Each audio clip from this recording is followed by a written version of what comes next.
No pasó mucho tiempo desde que la novela País de Jauja saliera de la imprenta en 1993 para que la crítica en nuestro país mostrara su admiración por la propuesta de mestizaje armonioso que ofrecen sus páginas. Quisiera citar solo a dos críticos que no demoraron en reconocer la importancia de esta novela para nuestra tradición literaria. Antonio Cornejo Polar, en un texto breve, resaltó la apuesta por un mestizaje armonioso como un ejemplo de un proceso conciliador de transculturación. País de Jauja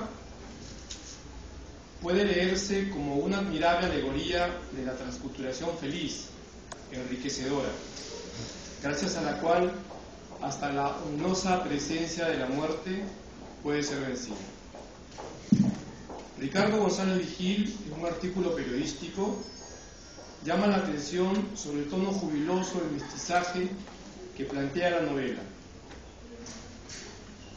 La profundidad con que aborda el mestizaje como proyecto nacional, un mestizaje en que las raíces deben ser autóctonas, a las que deben añadirse un aprendizaje crítico y creativo de la cultura occidental y la de otras latitudes.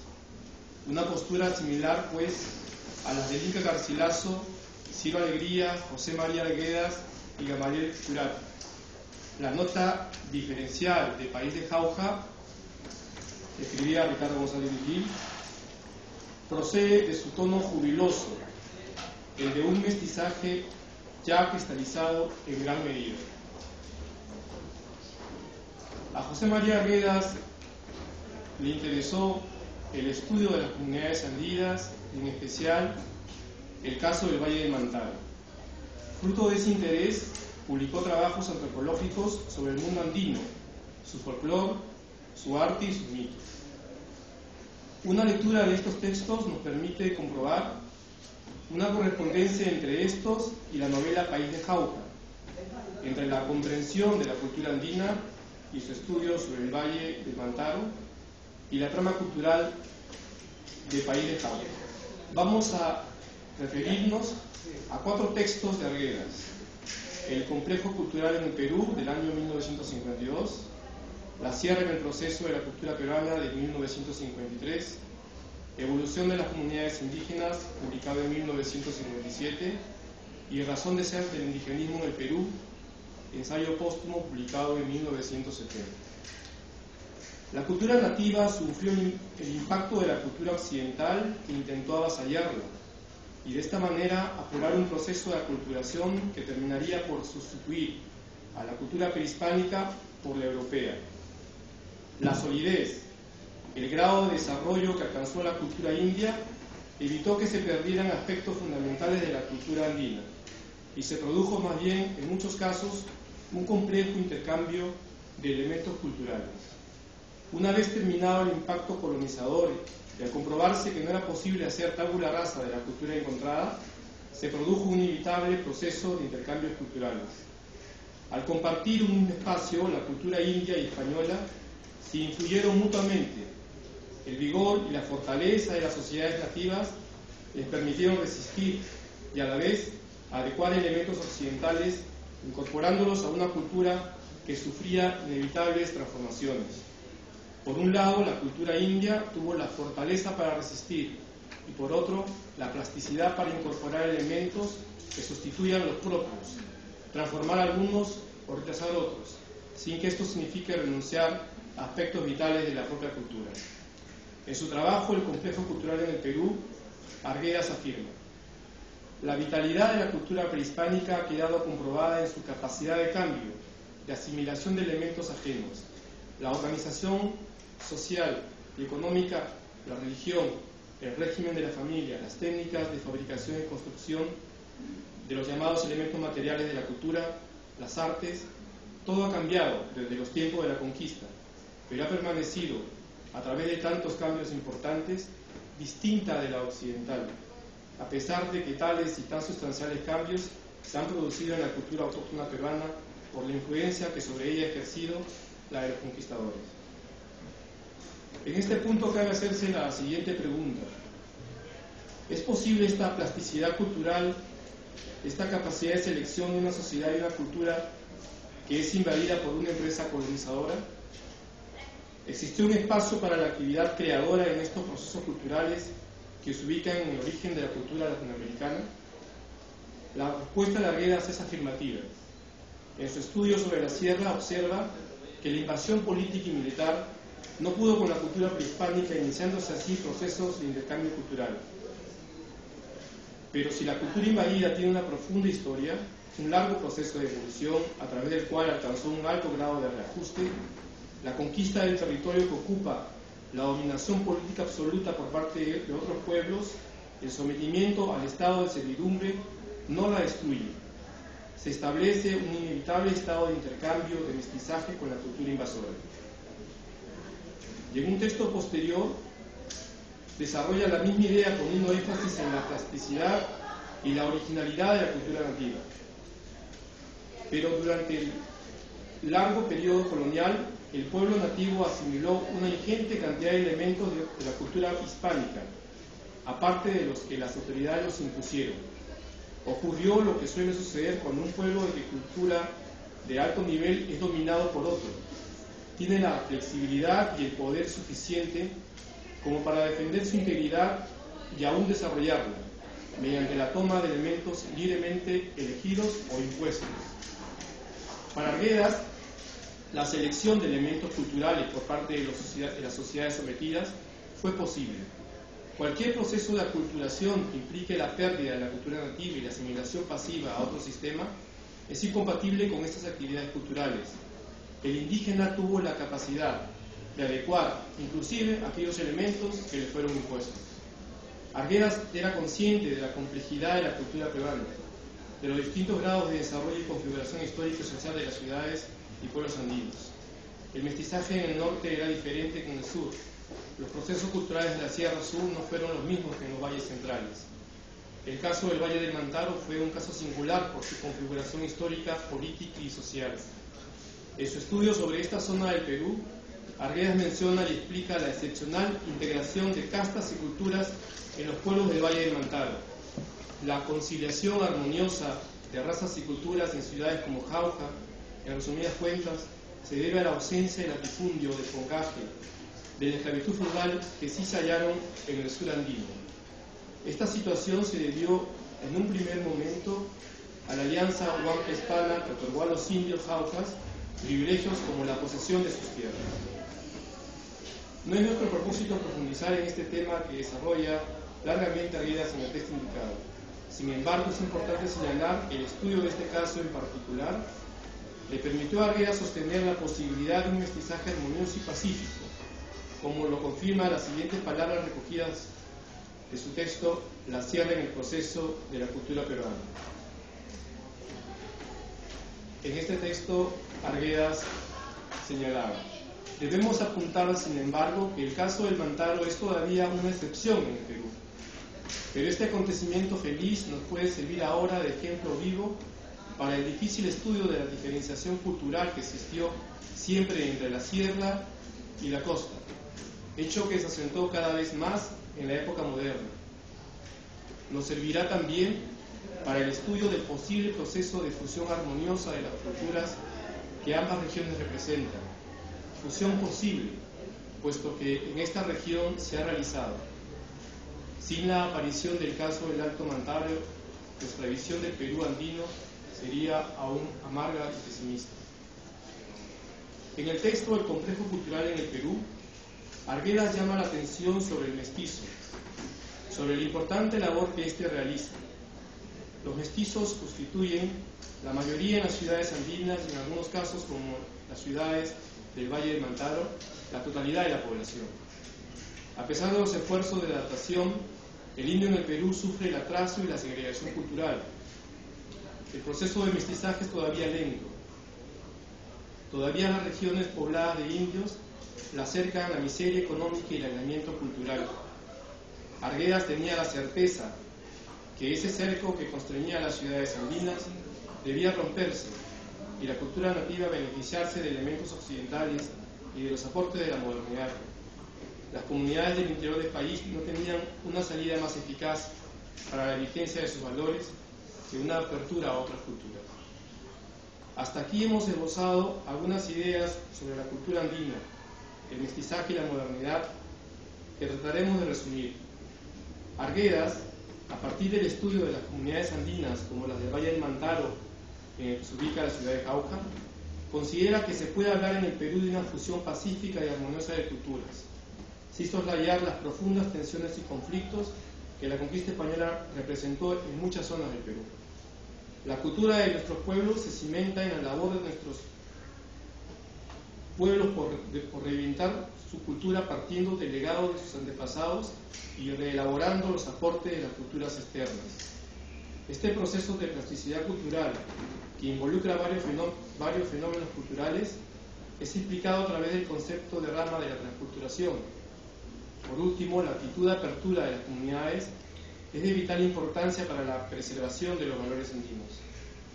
Estas ideas de fusión pacífica y armoniosa de culturas, de plasticidad cultural y de actitud de apertura se ven generalmente plasmadas en la obra del escritor Edgardo Rivera Martínez, que pasaremos a analizar a continuación.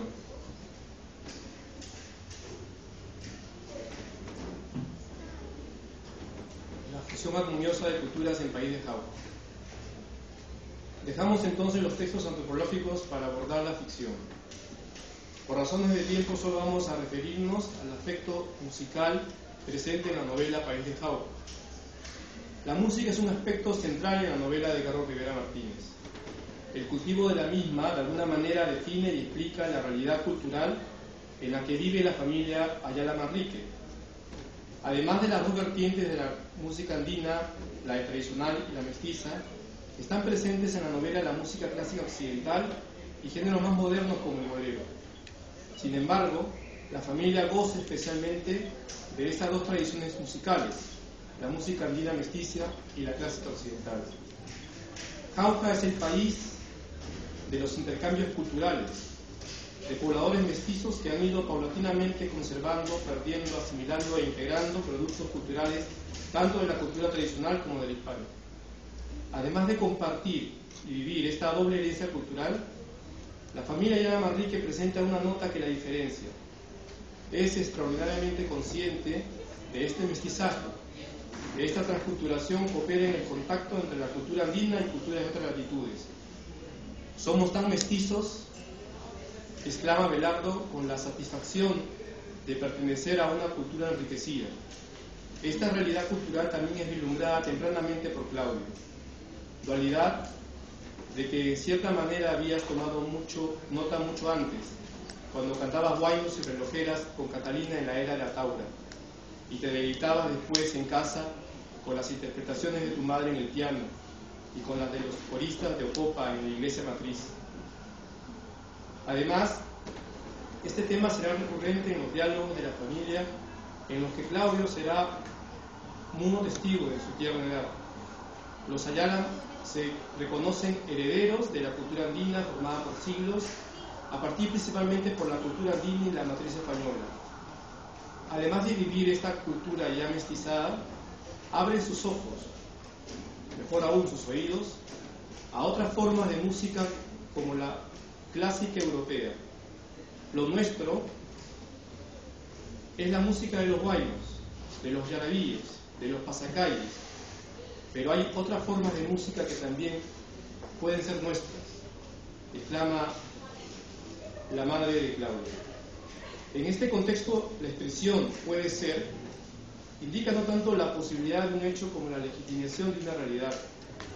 En esta expresión, como muchas otras presentes en la novela, yace la condición de que las expresiones culturales ajenas, sobre todo las musicales, pueden ser experimentadas y gozadas como propias. En el caso de esta familia enclavada en los Andes peruanos, la música europea no solo es escuchada, sino ejecutada y recreada. Otra nota característica de la familia de Claudio es la actitud de apertura y de acogida a otros aires musicales que no les son propios. Nosotros, en cambio, estamos abiertos a todo y nos gustan los guaynos y Mozart.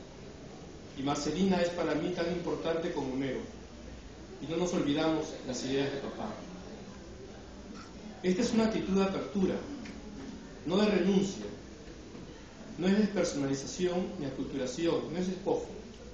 Es aceptar a la otra cultura, acogerla como parte de la propia, integrando algunos de sus elementos a las expresiones tradicionales, adaptándolos a la cultura mestiza. Esta apertura nunca se ve como una amenaza o una imposición, es el fruto del diálogo, del intercambio cultural.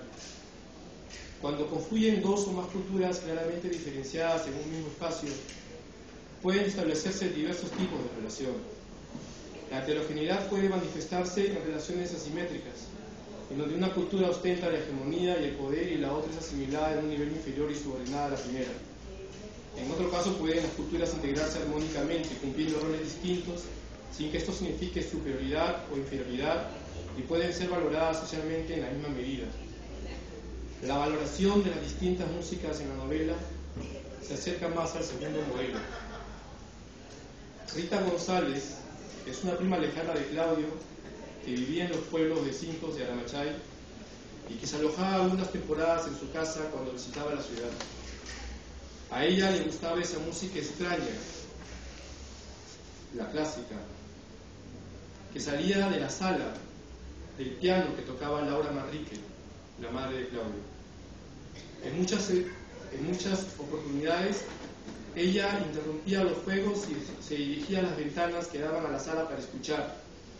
No, eso no oímos en mi pueblo, decía. Y tú le decías con palabras que no eran tuyas. Hay muchas formas de música y todas son hermosas. En otro pasaje de la novela, Claudio recordará la primera vez que su madre lo llevó al piano. Ella le hizo escuchar una sonatina de Clemente. El muchacho, entonces tendría 9 o 10 años, le hizo notar a su madre lo diferente de esa música a la de los guaynos. Su madre entonces pronuncia una frase breve, clara y significativa. Se trata de dos clases diferentes de música, pero igualmente bellas, cada una a su manera. De esta manera, los diferentes tipos de música habitan en la casa de Jauja con el mismo título, con el mismo reconocimiento, son aceptadas y vividas con la misma pasión, poseen las mismas consideraciones, son igualmente bellas. La música andina y la música europea comparten el mismo curso estético. Una de las pruebas de que esto es así y de que se ubican en el mismo plano estético y afectivo es la facilidad con que tanto la madre como Claudio tocan una sonata y prosiguen con una undisa. Los dos tipos de música comparten el mismo espacio con los mismos derechos. Además de ser acogidas y ser consideradas igualmente bellas, la música andina y la clásica son cultivadas con felicidad. En una conversación familiar, Abelardo, quien posee el pensamiento más agudo y crítico en la familia, señala lo siguiente, refiriéndose a esa diversidad de expresiones culturales. Y por eso me refería a una particular conjunción que en nuestra casa vivimos con amor lo nuestro, lo andino, pero estamos abiertos también a lo que nos viene de otros países en esta y otras épocas. Todo en esta familia es ocasión de felicidad y gozo, las experiencias culturales, pero también las cotidianas. No nos diferencia la posesión social o económica, la distinción racial o el poder. Pertenecen a un pueblo andino mestizo. Comparten con sus paisanos una cultura que proviene del impacto de la cultura hispánica con las sociedades indígenas. Los Ayala Manrique, gracias a esa sensibilidad artística, ya serían felices con las relojeras, los yarabíes, la danza de la orgía y los guaynos. La música europea los hace aún más felices y consideran una suerte, una dicha, poder acercarse a otras expresiones culturales. Lo que los hace diferentes es esa apertura para acoger otros tipos de música. La felicidad que ellos sienten y expresan radicaría en la riqueza de la experiencia estética original precisamente por esta actitud de apertura. Ellos se sienten una familia con plena posesión del goce estético. Yo no sé, dice uno de los miembros de la familia, yo no sé si somos una familia muy especial, manifestó Laurita, pero sí sé que somos, aunque no nos damos cuenta, una familia feliz. Un sorprendido silencio siguió a sus palabras. Tu madre dijo, en fin, sí, ahora que lo pienso, y a pesar de que no está con nosotros tu padre, y a pesar de las dificultades económicas, y quizás el símbolo más claro de esa felicidad, modesta y sencilla, pero felicidad al fin, eres tú, Laurita. Nos traes tanta alegría. No en vano esta jovencita se llama Felicia, dijo tu tía. Creo que eso merece otro brindis, pero será de chicha porque el vino se acabó, dijo Abelardo. Y el brindis fue de chicha de jora, con todos sentados alrededor del piano, en esa noche de febrero. Y mientras bebías a sorbos tu vaso, volvieron a tu mente las palabras de Laudate Domino, de tu abuelo, Laudate un Symbolis Jubilationis, y buscaste los ojos oscuros, radiantes de tu hermana. De esta manera, la fusión armoniosa de las culturas que el antropólogo Arguedas anotaba en sus estudios sobre la ciudad de Jauja y la cultura andina, es recreada de manera magistral por nuestro escritor Edgardo Rivera Martínez. Creo que todo lo que hemos leído de la novela, lejos de notar su extensión física, hemos gozado de su lectura. Nos hemos permitido habitar esa tierra de felicidad de la que hablaban las leyendas europeas.